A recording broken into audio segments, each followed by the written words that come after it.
Amém. Hoje a nossa conversa é sobre consciência. Consciência. É um tema, eu entendo, um pouco delicado, mas bastante alinhado com o Evangelho. E quando eu falo de alguns temas mais delicados, sempre existe uma reação de alguns irmãos mais próximos. Então minha mãe chega e fala assim: Lucas, você não pode falar assim, Lucas. Sempre assim ela fala umas coisas assim.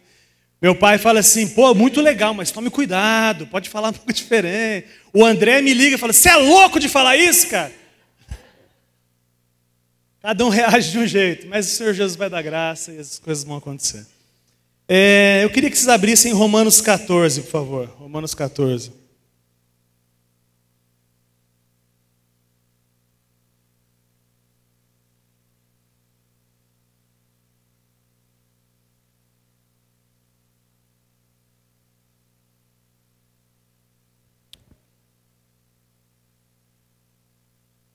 Romanos capítulo 14, versículo 10. Romanos 14, 10. Diz assim: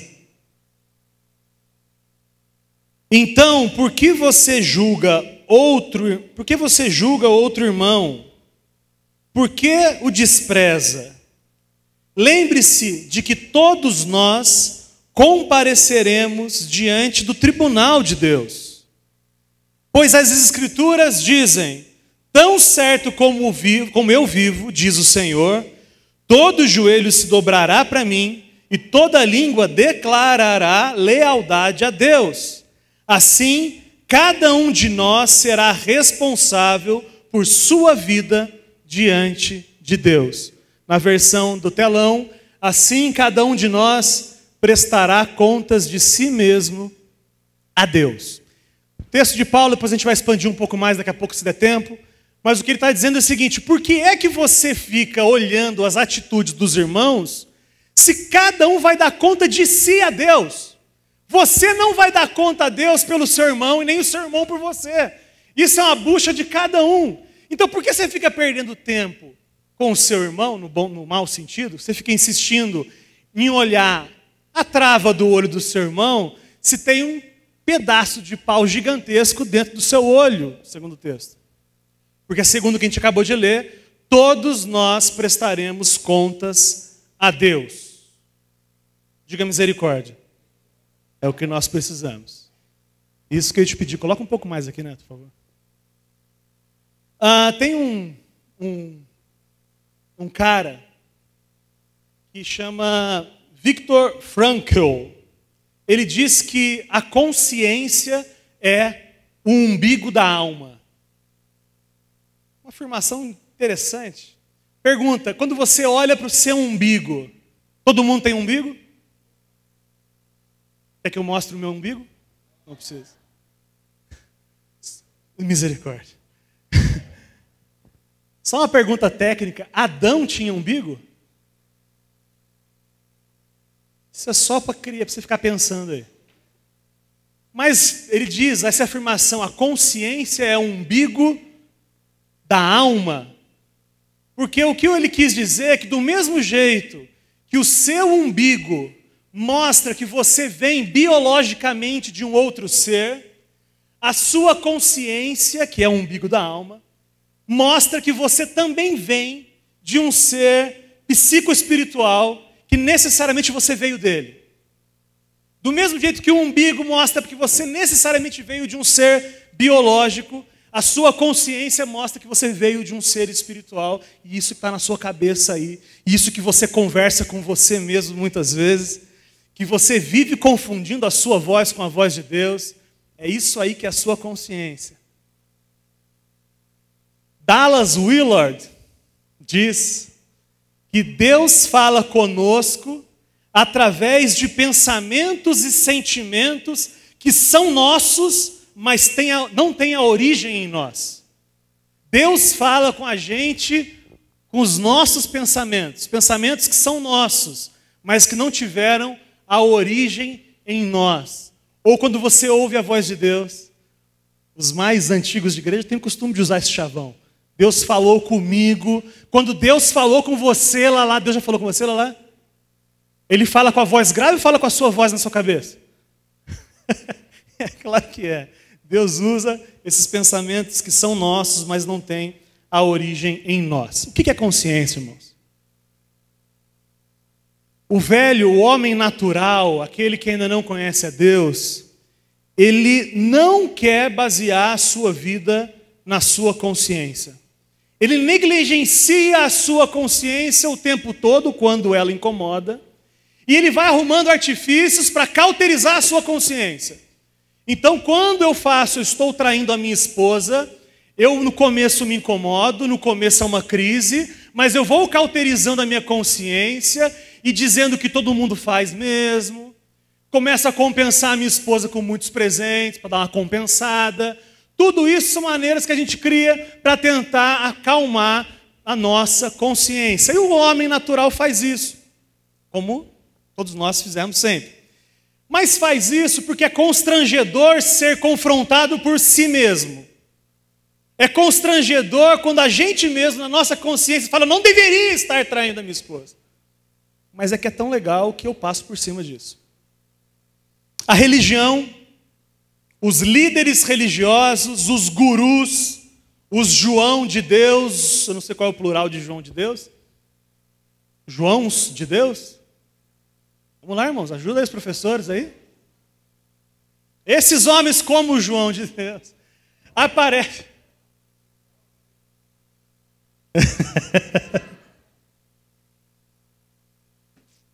Homens, pastores, padres, rabinos, que se apresentam como aqueles que decodificam o evangelho para você. Você não vai direto a Deus para ter a sua consciência transformada, não precisa disso, porque eu te ensino e te explico o que é que Deus quer de você, segundo esses falsos mestres. É muito mais fácil eu me submeter a alguém que pensa por mim do que eu ser confrontado por mim mesmo na minha consciência. Eu estava assistindo esses dias um vídeo de uma pessoa que começou assim, já que você vai se confessar, o assunto hoje não é esse, mas já que você vai se confessar com um líder religioso, eu vou te dar uma lista para você fazer no cheque, ok? Não, sim e não, sim e não. Então você já tratou o seu pai asperamente? Sim, então isso tem que confessar para o padre. E ele foi indo uma lista de uns 200 itens. E ele termina assim, se você confessar sim, tudo isso, a sua consciência estará um pouco mais limpa e você com certeza vai sofrer um pouco menos no purgatório. No purgatório. No purgatório você vai ficar menos tempo, já que você confessou essa listinha. Evangelho não é isso. Evangelho não é um checklist de pecado. Evangelho não é está apto ou não está apto. Evangelho não é ok. Opa, isso aqui está devendo. Enquanto não resolver isso aqui, não tem solução para você. Evangelho não é isso. Aliás, eu sei que é difícil de você entender isso. Porque para mim também às vezes é difícil. Mas evangelho não tem nada a ver com moralismo. Evangelho não tem nada a ver com práticas boas ou ruins. Evangelho tem a ver com alguém que não tinha pecado, que morreu no meu lugar e possibilitou abrir o caminho direto para Deus. Amém, irmãos? Práticas, moral, não está diretamente relacionado à nossa salvação, está relacionado à coerência da transformação que o Espírito tem feito no nosso coração. Significa que você, é claro que você quer abandonar práticas e pecados antigos. Por quê? Qual o motivo que te leva a isso? Medo de ser condenado, irmão? Não entendeu o Evangelho. Se você ora assim, Senhor, hoje eu não vou na igreja, ou nem ora, né? Diz, eu não vou na igreja porque eu cometi um pecado, eu briguei com a minha cunhada na hora do almoço, então eu não estou a fim de encarar você. Você não entendeu o Evangelho. Se você fala assim, não volta hoje não, porque hoje eu fiz um negócio errado, você não entendeu o Evangelho. Porque o Evangelho não tem nada a ver com isso. Evangelho é a graça de Deus. Evangelho é aquilo que você não conseguiu fazer, aquilo que Deus, se te desse uma outra chance, você faria errado de novo, aquilo que só Jesus poderia fazer, Ele fez. Aquilo que era necessário que você tivesse pendurado na cruz, ele foi pendurado no seu lugar. Isso é evangelho, irmão. E eu sei que é bom demais para ser verdade, mas essa é a notícia do evangelho. Desculpa se incomoda você. Eu sei que o seu lado religioso está gritando. Não é possível. É. O cara creu hoje. Está cheio de carrapicho ainda. E se morrer hoje, está salvo. Sim ou sim? Desculpa, irmão, eu sei que te incomoda. Hoje à noite, de ontem para hoje, tentaram entrar aqui na igreja. Abriram a janela, inclusive. Forçaram a abrir a janela. E o guardião Maranhão estava dormindo embaixo da janela. Imagina o susto do Maranhão e o susto do cara. E ele saiu correndo. Eu estou dizendo que esse cara, talvez na noite anterior, ele foi numa igreja e aceitou a Jesus. E ele ainda não entendeu como é que ele consegue viver sem roubar lugares. Eu não estou dizendo que é o caso dele, eu estou dizendo só para te deixar incomodado mesmo. Porque o evangelho é isso. O evangelho é depois que você crê e está salvo, começa uma jornada longa. Na minha vida já tem 9 anos de jornada. E eu olho para mim e eu percebo quanto eu ainda estou longe daquilo que Jesus quer que eu seja. Mas eu estou em paz. Se eu morrer hoje, apesar da minha imperfeição, eu estou salvo. Eu não serei salvo, eu estou salvo. Olha que delícia, irmãos. Mas é muito fácil de ficar só na esfera do moralismo e ficar analisando um ao outro. E eu olho para o outro e vejo como ele não é tão bom quanto eu, ou quanto eu não sou tão bom quanto ele. E aí quem já participou de hippie comigo já deve ter ouvido eu falar isso. Consciência pesada. Só quem conhece a Bíblia tem? Entendeu a pergunta? Só quem conhece a Bíblia tem consciência pesada? O índio no Alasca. Aliás, esse índio, o que lhe aparece nos hippies por aí, né? Não sei. Quem já participou de hippie, meu velho, não tem como você participar de um hippie mais de 2, 3 semanas sem surgir a pergunta clássica da salvação de índio e esquimó. É padrão. Você acha que o índio e o esquimó, eles não têm problema de consciência ou eles têm problema de consciência também? Vamos abrir a Bíblia? Romanos 2,14. Abre, por favor, rapidinho.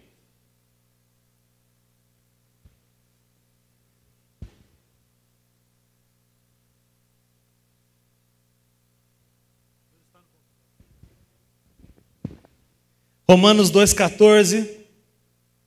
Olha só que legal. Eu leio a Bíblia nesses últimos tempos na versão, nova versão transformadora. Nova versão transformadora. Tem sido muito legal. Eu aconselho também.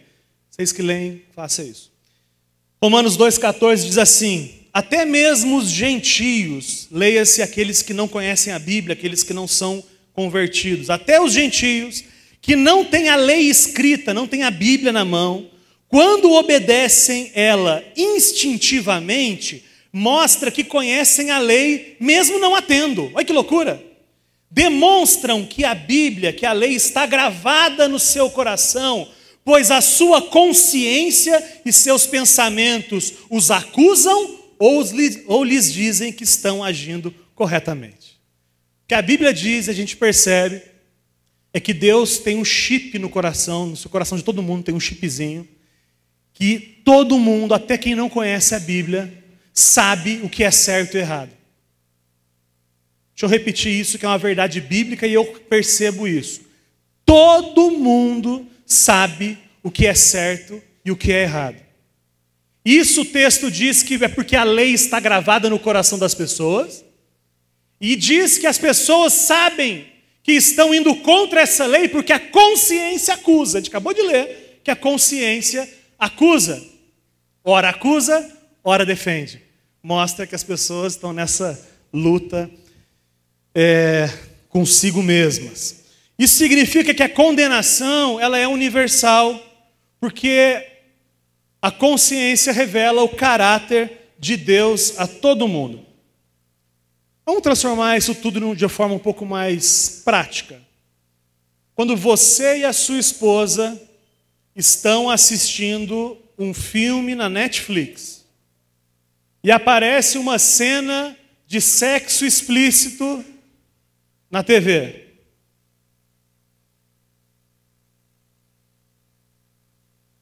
O que você faz? Marcelão, o que você faz, Marcelão? Não precisa responder, não, só pensa. Eu tinha uma prática que quando aparecia, eu e a Mônica, a gente fica se olhando. Então a gente fica só ouvindo, assim que acaba a gente volta a assistir. Mas aí eu fiquei refletindo, enquanto fazia isso, a pregação, se eu tivesse sozinho, eu também viraria o rosto esperando o som acabar? Você reflita sobre isso agora. Porque a consciência funcionar só quando tem alguém perto não é caráter, é só medo da condenação. Medo do problema, de ter problema de relacionamento. E eu também percebo agora, já adiantando um pouco na pregação, que algumas cenas de sexo explícito, a mim, entenda, irmãos, por favor, tá? Estamos aqui em casa, tem sofá, por favor, estou em casa. Tem algumas cenas que não me incomodam. Honestamente, eu sei, a minha consciência me acusa ou não. Tem coisas que não me incomodam. E tem coisas que nem são tão explícitas que me incomodam.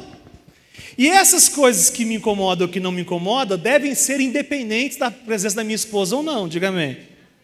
Eu já mudei de canal estando sozinho, em cenas que nem eram de sexo explícito, mas por algum trauma que meu, e o psiquiatra Marcos depois pode me ajudar a entender, coisas que eu estava vendo que não, são coisas normais, mas incomodavam. Eu mudo de canal, porque a minha consciência está sendo forjada, a consciência do Evangelho, a consciência de Jesus.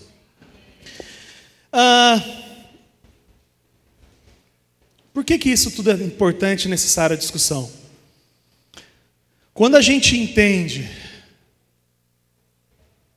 que o problema da condenação foi resolvido, a gente tem que parar de crise e encarar essas coisas, todas que eu estou dizendo que está vindo à sua mente, com honestidade a respeito, tanto do Evangelho como das pessoas que nos cercam. Vou deixar um pouco mais claro.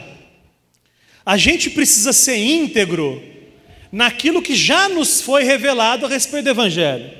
Eu estou dizendo que tem coisas que você ainda não entendeu que estão erradas ou que estão certas, que faz ou deixa de fazer, não pela consciência do Evangelho, mas pelas práticas comuns religiosas.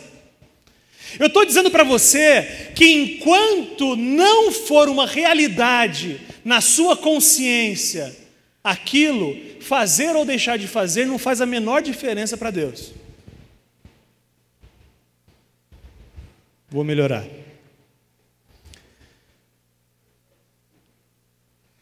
Enquanto não for um problema de consciência, não tem nada que eu possa fazer para você deixar de fazer o que você está fazendo. Enquanto não apitar uma luz amarela ou vermelha piscando na sua consciência, não tem nada que alguém possa fazer para te fazer parar de fazer isso que você está fazendo. E sendo verdade isso, quando não acendeu a luz na sua consciência e eu fico te enchendo de moral religiosa, eu transformo você em alguém 2 vezes mais filho do inferno, segundo o texto de Mateus. Eu estou dizendo que o simples fato de você agir diferente, sem a consciência transformada, é religiosidade igual todas as religiosidades que a gente costuma criticar aqui.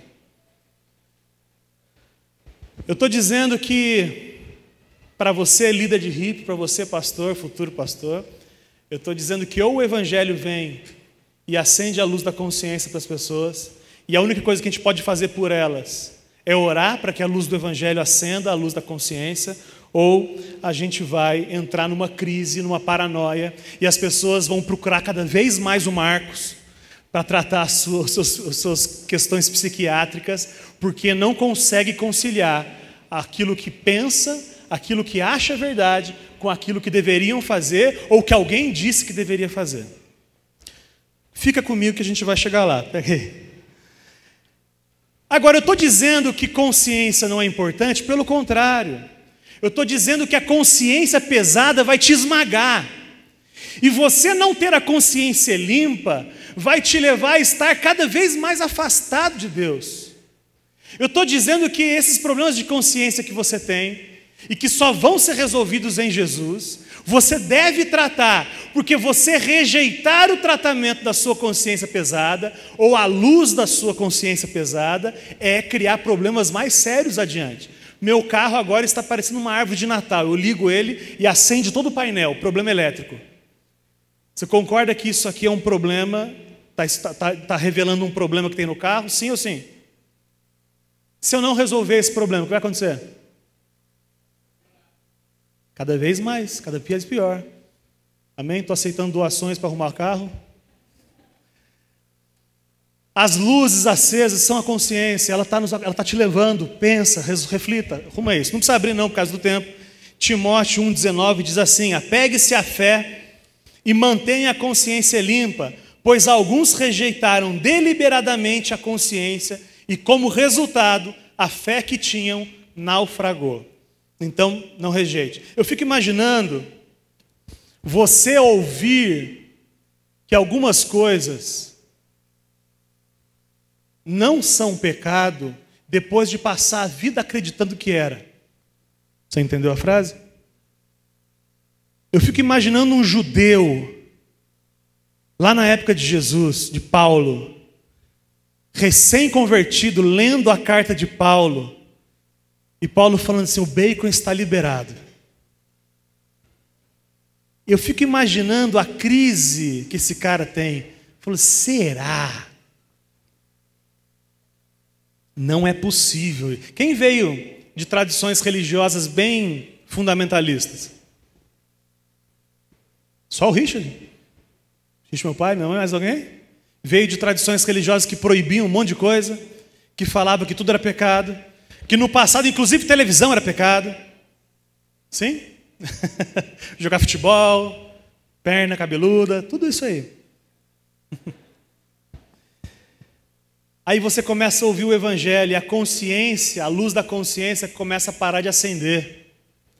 E você começa a ser liberto da escravidão de ordenanças humanas, não de ordenanças de Deus.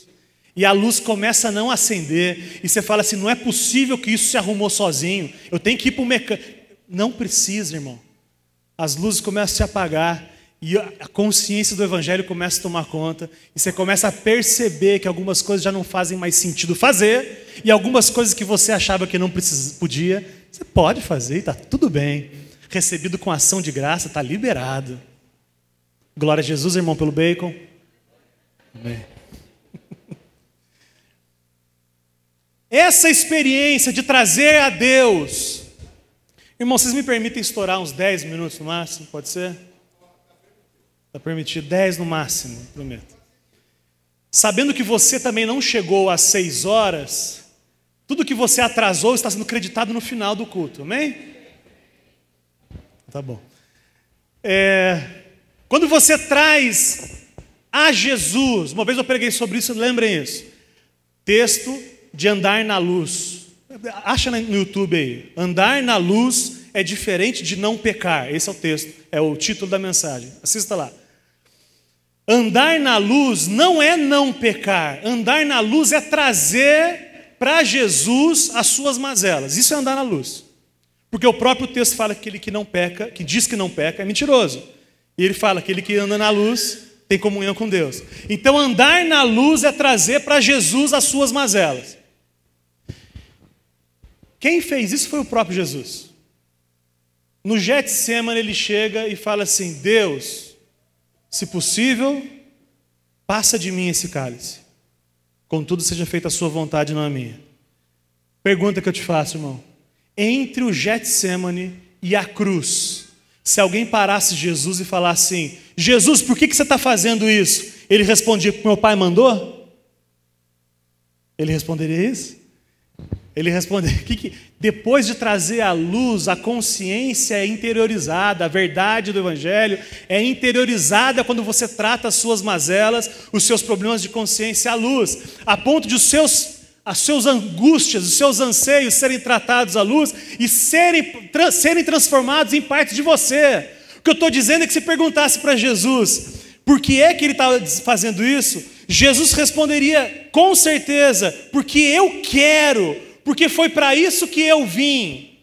Não foi porque papai mandou, porque o pastor Eros mandou, porque a igreja condena. Não, não. Depois que eu entendi que o adultério, que a droga, que seja o que for a sua dificuldade, quando eu entendi isso, eu tratei isso na luz do Senhor. E hoje não é que papai não quer, mamãe não deixa. Hoje é porque eu sou assim. É porque não faz mais sentido agir assim. Porque foi exatamente para isso que Jesus me libertou, para eu conseguir dominar os meus impulsos. Como assim eu sou um cachorro no cio que não consigo me dominar? A consciência do Evangelho chegou e me amadureceu e me diz com clareza que a minha esposa, eu sou do meu amado e meu amado é meu. Para fazer um elástico no texto aí. Esse é um assunto de foro íntimo, também não abra. 1 Coríntios 8:12 fala assim: e quando vocês pecam contra outros irmãos, incentivando-os a fazer algo que eles consideram errado, vocês pecam contra Cristo. Olha que interessante isso.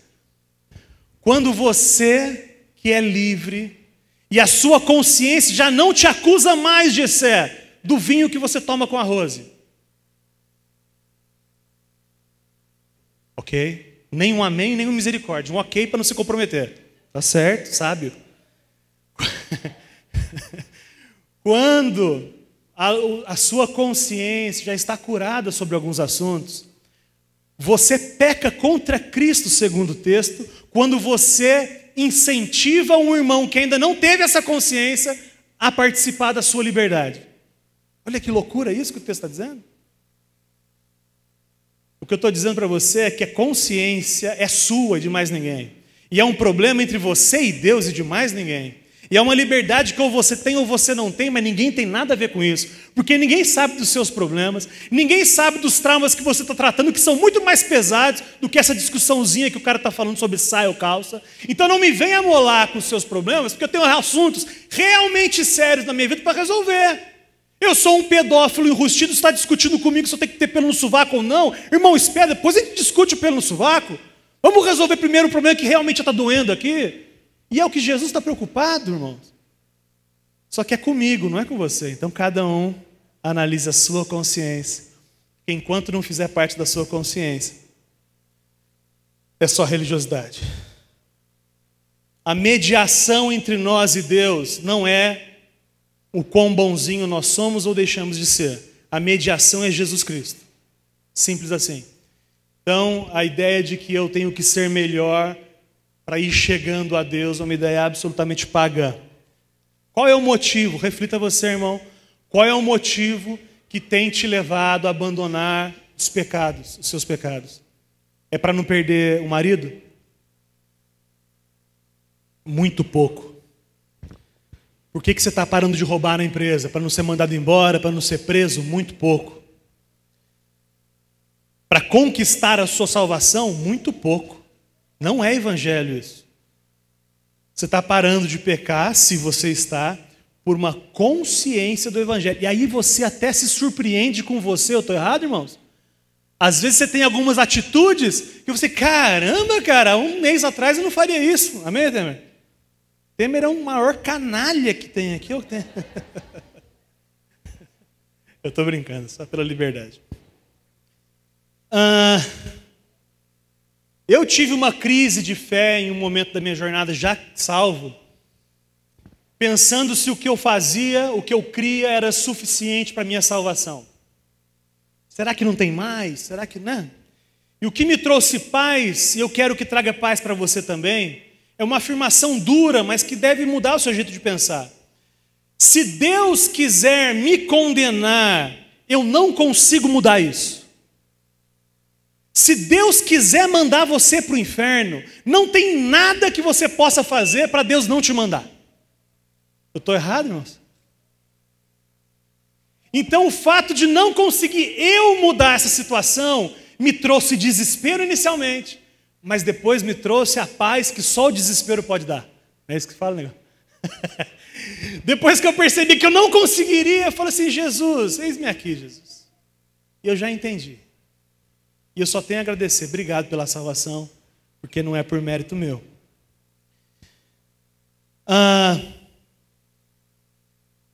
O Evangelho traz uma nova mentalidade, novo jeito de pensar a respeito da vida, a respeito inclusive das atitudes. E isso é progressivo. Queria falar mais sobre isso, mas realmente o tempo hoje vai estar muito curtinho. O que eu estou dizendo é que a sua mente vai mudando e você vai começando a perceber que você pode agir diferente nas relações marido e mulher, emprego, porque tudo muda, a consciência, a ideia, a mente vai mudando, ok? Mas isso infelizmente não vai dar tempo. E aí uma reflexão para você, que eu já fiz no passado, mas vou fazer de novo.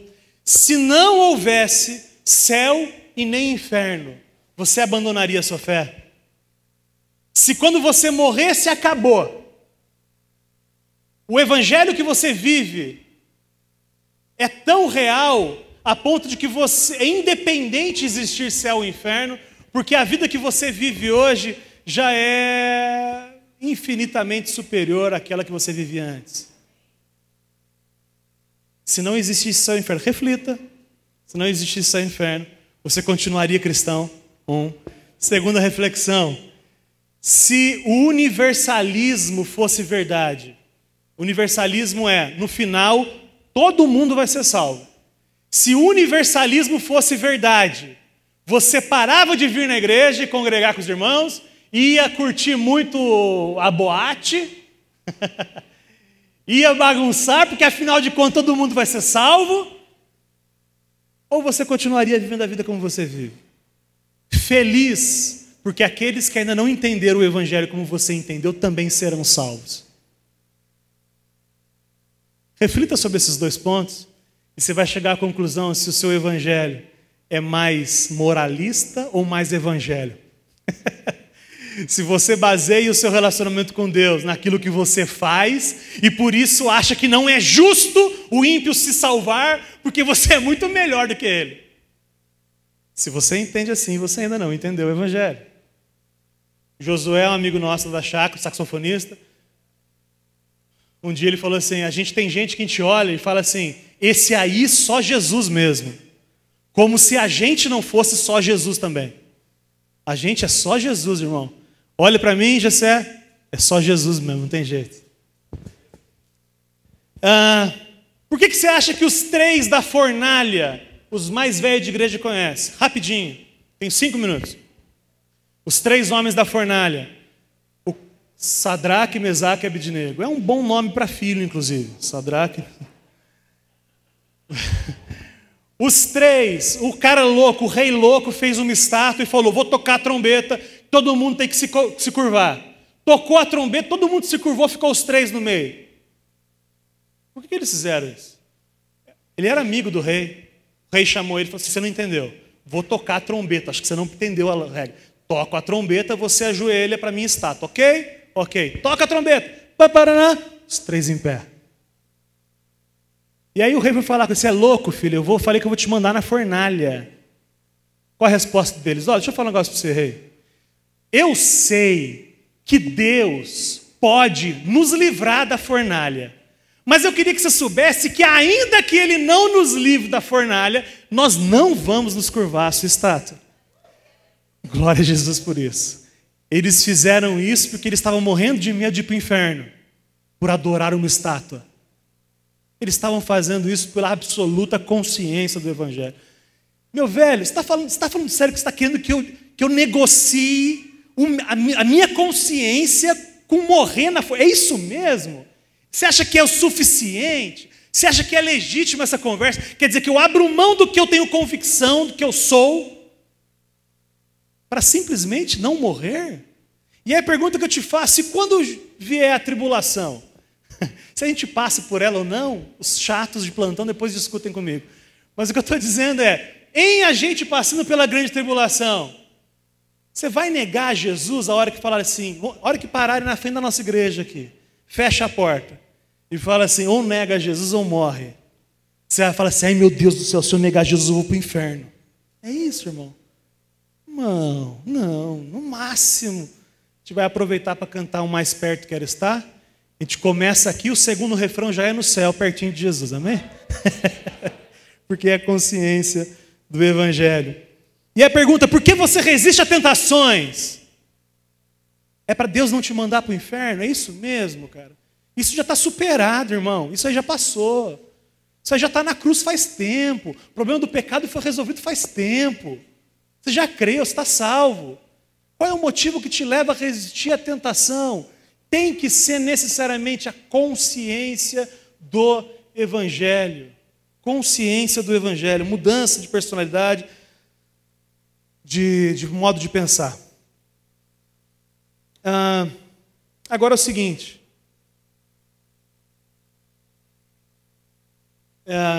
Então como é que a gente faz na prática isso para a gente orar para encerrar? Porque a gente vive em comunidade.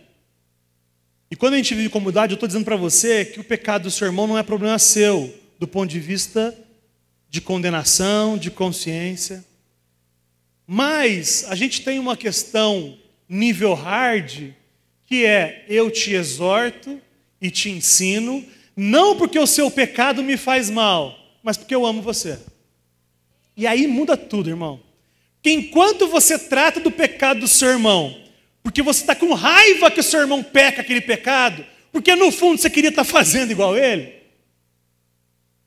Quando isso já é superado, e você está em paz, e o pecado dele não te ofende, aí você pode sentar com ele e falar assim: irmão, chega disso aí.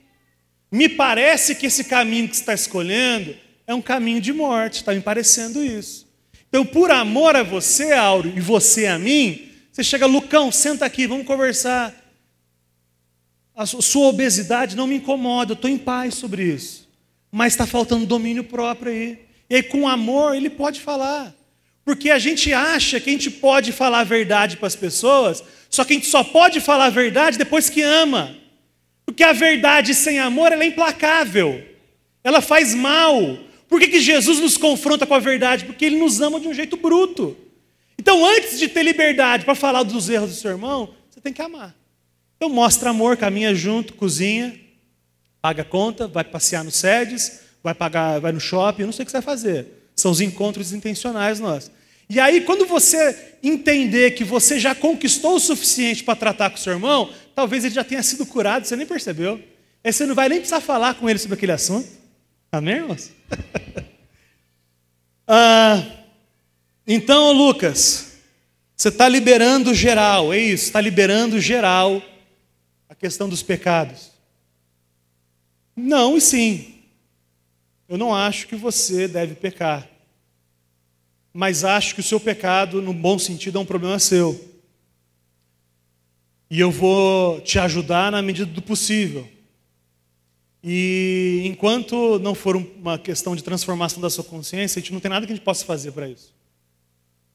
E existe um lugar que a gente deve estar, que é um lugar onde a gente consegue tratar isso. Mas esta igreja é uma igreja que a gente se esforça para não se escandalizar com o seu pecado. E a gente se esforça para continuar, não estou dizendo que a gente é perfeito, mas a gente se esforça para caminhar com você, ainda que o seu pecado nos magoe bastante. Porque é isso que é a igreja.